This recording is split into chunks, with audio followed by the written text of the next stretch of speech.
It's kwento time! Once upon a time, uy, sa totoo lang po matagal na po ito. Last year pa po ito. Huwag niyo na lang po tanungin kung kailan. Basta, last year siya.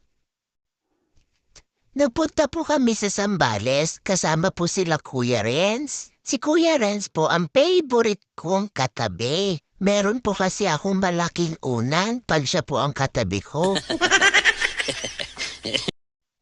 So yun nga po, napunta kami sa Diliwa, Zambales para na din po mag-banding, mamasyal, kumain, at saka po, siyempre mag-beach.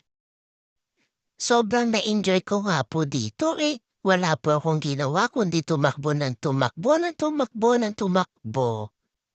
Feeling ko po nasa fun run nga po ako eh.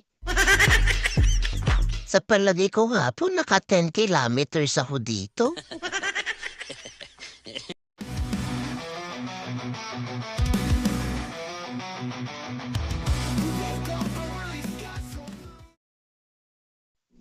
Pahinga muna guys, sobrang sakit na po ng mga hita ko eh.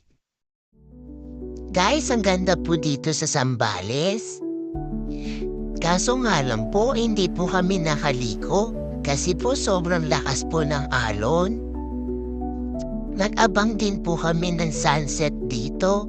Ang ganda po ng view, diba? Habang tinitingnan ko po si Haring Araw, nag-thank you po ako kay Papa God kasi po lagi po akong sinasama nila ate at kuya ko kahit saan po sila magpunta. That's for our kwento for today. Thank you!